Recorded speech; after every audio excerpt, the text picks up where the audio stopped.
फिलहाल चलते हैं माया मेम साहब के महल में। जी हाँ, मायावती जब मुख्यमंत्री थी तभी उनको लग गया था कि शायद वो मुख्यमंत्री ना रहें और जिस आवास में उनको जाना पड़े वो कैसा हो, और यही वजह है कि 200 करोड़ रुपए खर्च करके उन्होंने अपने रहने के लिए घर बनाया।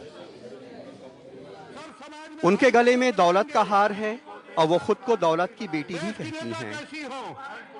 लिहाजा दौलत की बेटी ने सरकारी दौलत से अपने लिए एक महल बनाया जिसकी कीमत 200 करोड़ रुपए है। उनके पहले कभी किसी मुख्यमंत्री ने अपना बंगला बनाने के लिए इतनी सरकारी दौलत नहीं खर्च की। जो भी व्यय हुआ है और इसके लिए जो भी निर्माण एजेंसी रही हैं, चाहे वो राज संपत्ति विभाग रहा हो या राजकीय निर्माण निगम रहा हो या लोक निर्माण विभाग रहा हो, कहाँ कितना खर्च होना है ये तय करने की जिम्मेदारी उनकी है। पहले उनका बंगला कुछ यूं दिखता था, ये सिर्फ 2.5 एकड़ में था। बाद में आसपास के कई बंगले तोड़ के करीब 2,20,000 स्क्वायर फीट पे उनके लिए ये महल बनाया गया। इस महल के मेन ब्लॉक में 13 कमरे हैं, जिनमें 3 guest room, 3 sitting room, 3 staff office room, एक किचन स्टाफ रूम और 2 बेडरूम शामिल हैं। बहन जी का बेडरूम 30 फीट लंबा और 30 फीट चौड़ा है। ड्रेसिंग रूम 30 फीट लंबा और 15 फीट चौड़ा है।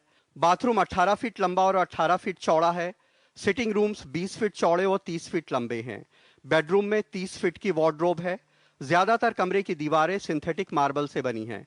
इसमें 70 इंच के सोनी के LCD टीवी और 50 इंच के LED टीवी समेत दर्जनों टीवी लगे हैं।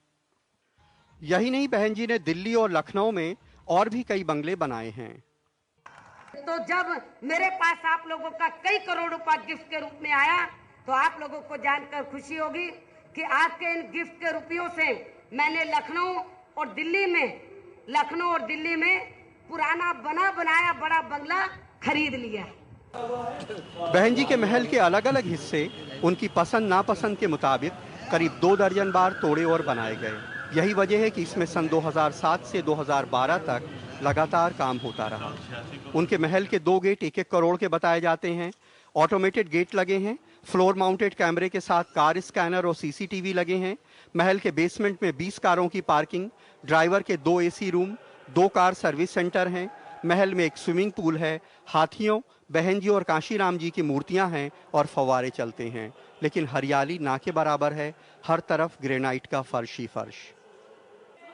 लेकिन बहन जी के तमाम चाहने वालों के सीने ये सोच के फख्र से फूल जाते हैं कि जिस देश में दलितों के घर गांव के दक्षिण में बनाए जाते थे, उस कौम की एक महिला ने अपने लिए ऐसा महल बनाया है। बहन जी जिस बौद्ध धर्म में विश्वास रखती हैं, उसकी बुनियाद डालने वाले गौतम बुद्ध ने आधी रात को अपना महल और अपना साम्राज्य त्याग दिया था। और गीता में तो लिखा है कि तू साथ क्या लाया था, जो तेरे साथ जाएगा, जो आज तेरा है कल किसी और का था और कल किसी और का होगा। लखनऊ में कैमरामैन RC जोशी और रमेश वर्मा के साथ कमाल Khan, NDTV India. Do you have the NDTV Profit app? All the markets, all the news and your own homemade, ready-made portfolio available there for you. We will right now answer what you should sell, what you should buy when markets are down. Download at ndtvprofit.com/apps. Get the best app from the channel you trust.